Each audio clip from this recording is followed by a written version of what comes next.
In 13th position with 16 points, one good game, and they just double that bare minimum. So A1 need to live up to the expectations. I think a lot of people are spotting them in the chat right now.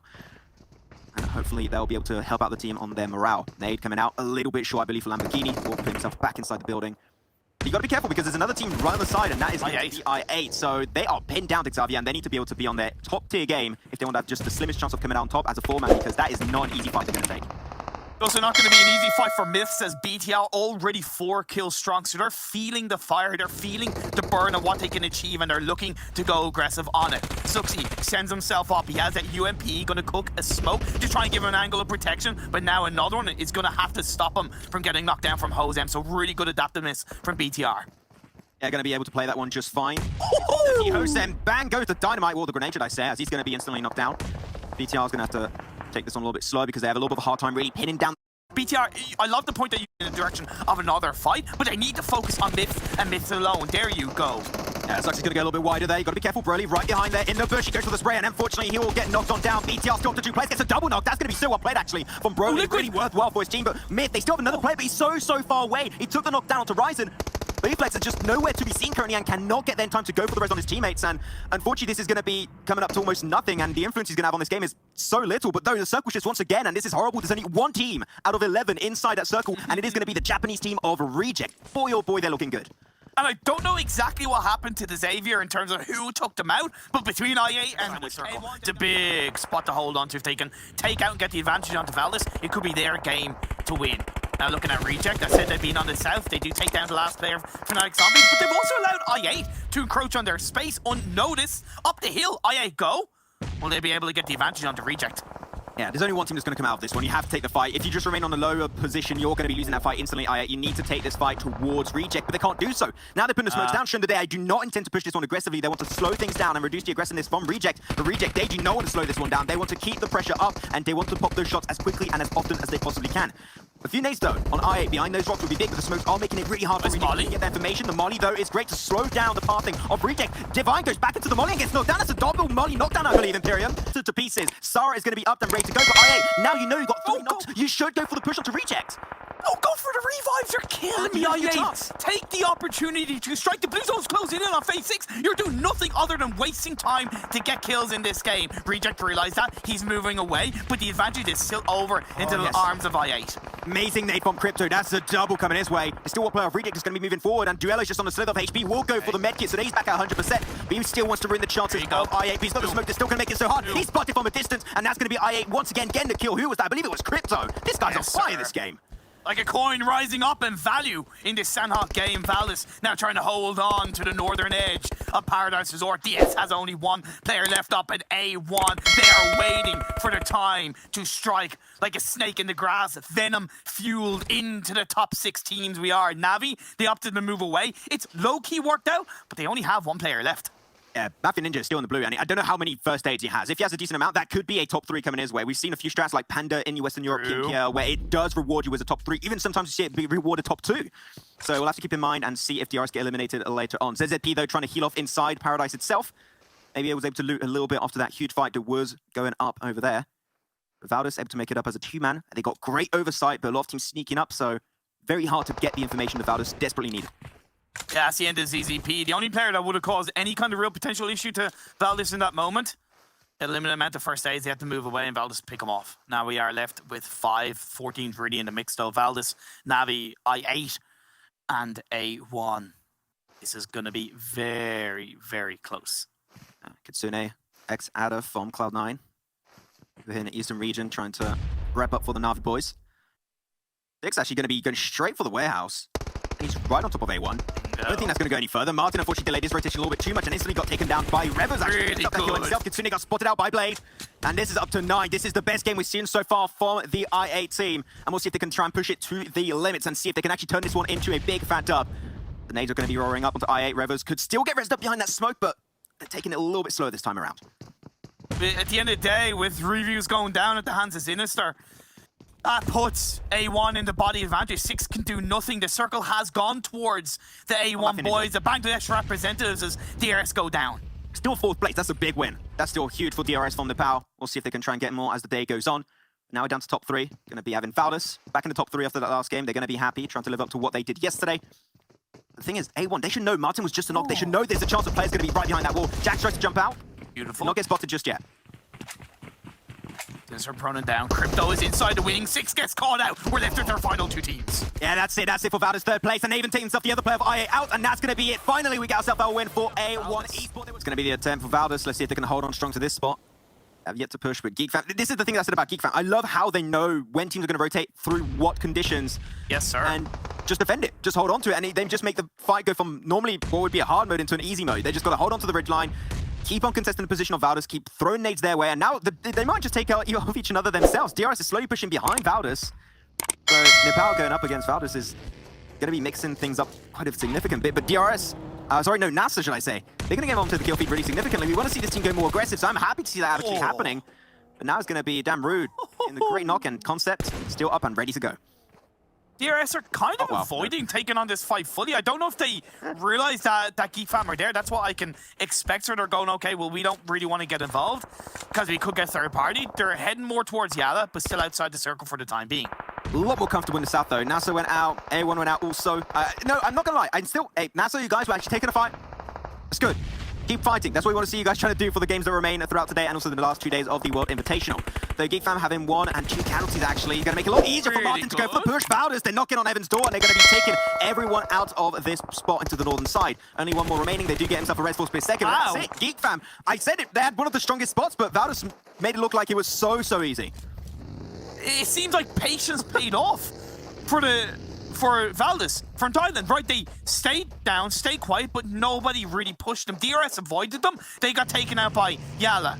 GeekFam left it too late. They tried to move with the blue zone of the circle closing in, and Valdus punished them from behind. That was really definitely poor mistakes from both GeekFam and DRS, which allowed Valdus to continue up as a 3-man team in this game. And hey, look, maybe that's part of the reason why they are currently the leading team of this PMWI. I'm so surprised no one took the compound in which Yala currently going. You're seeing all the players are currently rotating in the Congo line, and Bandal's already in there. Jamal should be joining up very soon, and I believe Powerful and also EDEP 2. How was no one there? BTI is so close, Reject are so close, and they were going for the widest spread. They were even there, I believe, for some time, and yet they just did try and hold on to the compound, which it would take a lot of attention, right? This is phase 5, so you would have thought that people would have been here already, but even in the last circle, every one of the teams were on the edge of play.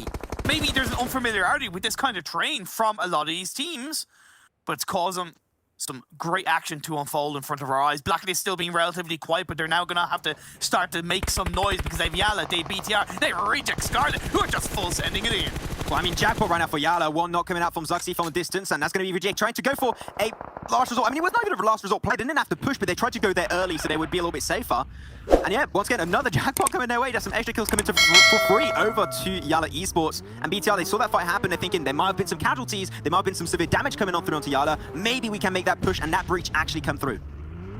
Now, one team you said you want to see get a win, DS. DS. They are chilling on the west. They only have the last remaining player, Myth, close by. They've either side of the road. Just as I say that, Satan takes them down. So I really like how DS are looking in this game.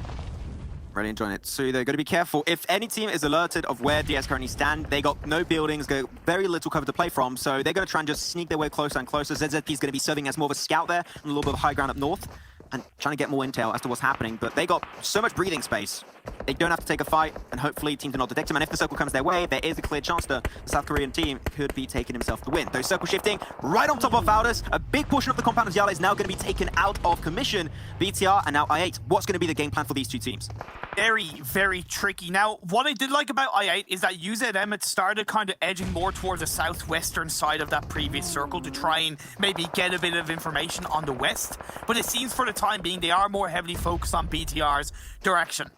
If they wait for the right time to strike, they could third party what will be a most likely inevitable Yala, BTR, and Blacklist international fight. But it also seems like Blacklist are heading more towards Valdus. Yeah, Claire and Eons, and even Tira is joining up. I think Alas is maybe going to be serving more as a backline support and trying to assist that rotation of the team to actually happen in the first place. If they just get a little bit of an high ground, and now another player of Valdus actually get taken out, there's any concept Gui. they could very easily take that control. And we know it, we said it, right? Blacklist International, they get to the late game, they become an absolutely different caliber team. But indeed, Imperium, I'm paying attention, because BTR, they're going for the push. They got themselves a huge smoke road pushing into the compound of Yala Esports. But Yala, a little bit spread from each another. Bandar in a position that will make it relatively hard to assist this team directly. But also got to be careful. I think the BTR has an insane amount of nades ready to go at any time. I think Bandar had a great position, but he's actually given it over. He should be flanking more to the side. I know it's out in the open, but it would give an angle of pressure on as Blade does get a knock on the Jammers. What did I say about IA third-partying this? Yeah, concept went out actually for Valdez, so that's great to see more breathing space. And IA, there you go. It's time for a third party, baby. It is time to go for it. And for everything we have in this game, BTR are going to take things relatively slow. They hear the cars coming in from IA. They're like, oh, we don't want to get too involved with this fight. But IA still kept the play onto the back end. These smokes dissipate. Luxy, Zuxy, they are prone to be taken down by Crypto, but Crypto got spotted away. Now they lose the off angle. Crypto eliminated, and now I8 are fully locked into this compound without any escape potential. BTR spread the way I wanted to see Yala do. Now Luxy's gone down, but at the end of the day, they still have control of this fight. Gonna be the game for them. Kill confirmed onto I8. Blade, last remaining member for the team. But DS Gaming, they took the control that I expected Blacklist International to already take into the circle itself, so they're going to be sending 2 players forward. The 2 other players of DS ZZP could be trying to cross forward also and take more control, and we might just be seeing our very first South Korean win in this World Invitational East. It'd be a great story to tell. A lot of smokes making it really hard Imperium here for BTR to hit those smokes and hit those nades and mollies, but now the blue zone is going to be engulfing this compound, and this fight now has a ticking time bomb attached to it. You need to end it up quickly, or you must leave the scene. That is what these teams are trying to achieve.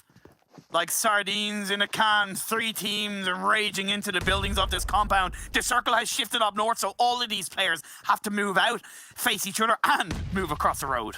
Yeah, they made it over. They crossed a little bit. Liquid going to be taking some blue zone tick damage, trying to peek through the window. It does get some significant damage, but not enough to actually find a knock. Ryzen on the back end, though, gets picked away, and now BTR are getting mowed down. Only Liquid remains with just a few HP remaining, and this is the time. This is the call that Yala should be going for the push. Liquid was able to pull off the first aid, but it's just not to see Yala do well. That was one fight for the books. Full squad up, late game, Yala showing their prowess, but now the hard work is yet to be done. They have to move across the road. DS Gaming are solidified in this circle, so are Blacklist International, but there's a number of dips and crevices that they can't try and hold on to. Great, now it's time. DS Gaming, you need to put the control down. You cannot allow these teams to cross over that road. If they do make it over, then you might just leave that game away. Blade will be popped off, and they will be eliminated in a 4th place for IA. Still a really good result for them, but now DS Gaming starting to ramp things up to 9 kills so far. They're still going to be Blacklist International. They're going to try and avoid this spot, but they are sandwiched up between Yala and DS Gaming. This is one of the worst places Blacklist International could hope to be. Oh, alas. Not spotted out, banned out, instant headshot. So good for DS Gaming. They're just going to steal everything. They are taking so much control, and they are going to be the kings of the lobby. Pick himself up another kill. That's going to be Blacklist International out of the game. Now only Yala Esports separates DS Gaming and their very first winner chicken dinner. Exchanged. Bandar's just waiting in the smokes, waiting in the winds. Ida is going to be trying to hide behind that bush, but unfortunately not in time. The nade will confirm it. Such good execution from DS Gaming as they're still up Imperium as a 4-man team. Bandar, you have to clutch it up, gets one knock, but can he push any further? The answer to that is no. No rest for the wicked, as the South Korean team of DS Gaming will finally get themselves... the best option for him, Imperium. He would have a chance if it wasn't full squad against one player. That's the biggest thing that's hurting him right now, and I think he realizes that, which is why he's chucked out smokes to try and somewhat take vision away. But the fact that smokes are being thrown up there, both Reject and Valdez will know that there's a player there. Definitely going to know that something's potentially wrong. And he was able to actually crawl inside the circle, so he doesn't have to move anymore. He's good. He's golden. Now he has to do is wait. If a team tries to fight... Okay, you're running. You're making a lot of noise. I'm scared that Reject maybe heard that. I think it might be a little bit too far away, but still, that is a big audio cue that he might have just given over to his enemies. Great from 4v3v1. Yeah. As it pushes Reject closer to Valdez. You want to go for the nades? Oh, man, you're feeling real risky on this one. That's a good nade, actually. Nice little bit of tick damage down to both Sarah and Divine. Things are definitely slowing down, but there's so many trees in this kind of circle. We don't usually see this many. So, if you just run for a few seconds, you'll easily find some coverage. And that could help out, actually, Miracle to play hide and seek a little bit further. And I know that Reject, it's too late for them to push up the hill towards Miracle, so now they have to go towards Valdez. Oh, man, that push, I mean, I get it, but you're shooting your back over to Valdez too. That is definitely going to be haunting you there. They do get rid of Miracle, and now they create all the breathing spaces they need on the northern side, but they see a knock on Valdez. This is time for them to strike. They pull the trigger right here, right now, as they will be taking home a 4v2. Drennan knocked down as a 4v1. Divine, can you make the unthinkable?